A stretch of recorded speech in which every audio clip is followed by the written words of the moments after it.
First గుండె ఏం పని చేస్తారో చెప్పండి. పంపింగ్ చేస్తుంది కదా. ఏం పంప్ చేస్తుంది? బ్లడ్. ఓకే, సరే. అది పంప్ చేసినప్పుడు ఎక్కడికి వెళ్తుంది? బాడీ పార్ట్స్ ఏంటి అవి? మెయిన్ ఆర్గాన్స్ ఏంటివి చెప్పండి. ఫస్ట్ ఏది ఇంపార్టెంట్ మనిషికి? బ్రెయిన్ కదా. Next lungs, liver, muscles, bones అంతా వెళ్ళాలి కదా. సో అన్నిటికీ బ్లడ్ సప్లై దేని వల్ల జరుగుతుంది? హార్ట్ కదా. అంటే ఇప్పుడు మనిషి కింద పడిపోయినాడు అంటే అర్థం ఏంటి? గుండె ఆగిపోయింది, ఊపిరి తీసుకోవడం లేదు. ఆ రెండు ఉంటేనే కదా, ఆక్సిజన్ తీసుకుంటేనే ప్రాణవాయువు లోపలికి పోతుంది, అంతే కదా. ఆక్సిజన్ అంటారు, ఎయిర్ని ప్రాణవాయువు అంటారు కదా. అది లేకపోతే మీరు ఉంటారా? ఎవరు ఉండరు. మనం నడిపించేదే ఆక్సిజన్, ఎయిర్లో ఉన్న ఆక్సిజన్. ఓకేనా? ఆ ఆక్సిజన్ తీసుకుంటూ రావు. సో ఇప్పుడు పడిపోయిన వాడు బ్రీతింగ్ స్టాప్ అయింది, so pulmonary stop. Heart stop అయిందన్న, కార్డియా స్టాప్. ఈ రెండింటిని మనము రివైవ్ చేస్తున్నాం, అంటే రిససిటేట్ చేస్తున్నాం.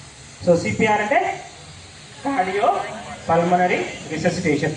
ఓకే, అర్థమైంది కదా ఇప్పటి వరకు? ఛాతీ బోన్, చెస్ట్ బోన్ అని చెప్పాను కదా. ఆ చెస్ట్ బోన్ మీద ఈ పార్ట్ మాత్రమే పెట్టాలి, హస్తం మొత్తం పెట్టకూడదు. ఈ పార్ట్ మాత్రమే పెట్టాలి. ఎందుకు సార్ ఈ హార్ట్ పార్ట్ మాత్రమే అంటే, నీ బలం అంతా ఈ చేతి ద్వారా ఇక్కడి నుంచి ఈ చెస్ట్ బోన్ మీదకి వెళ్తుంది. దీంతో పోదు, వేళ్ళతో పోదు, వేళ్ళు విరిగిపోతాయి. ఓకేనా? చెస్ట్ బోన్ చాలా స్ట్రాంగ్ కదా, అది కిందికి పోదు.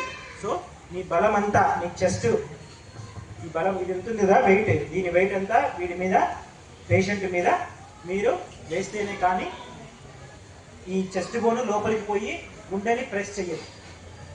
ఓకేనా? గుండెని ప్రెస్ చేయాలి, అక్కడ గుండెని ప్రెస్ చేయాలి, చెస్ట్ బోన్ పోయి ప్రెస్ చేస్తారు. అది ప్రెస్ చేయాలంటే మినిమం నీ వెయిట్ 40 kgs ఉండాలి. ఇప్పుడు 100 సార్లు చేస్తారు.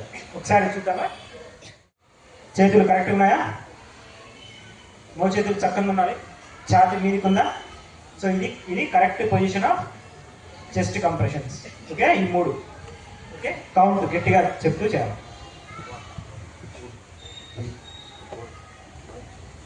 చెస్ట్ లోపలికి పోయి మళ్ళీ పూర్తిగా బయటికి రావాలి. పూర్తిగా రాలేదనుకో ఏమవుతుంది? ఇప్పుడు ఇది గుండె ప్రెస్ చేసినాం, పూర్తిగా రాలేదనుకో కొంచెమే పైకి తీసుకొచ్చినాం, ఇంకా 50% పైకి రావాలా. రక్తం ఏమొస్తుంది? తక్కువ వస్తుంది, అంతే కదా.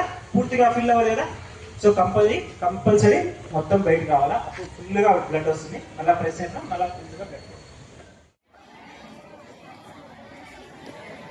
మనం అంతే కరెక్ట్గా ఇస్తున్నారు.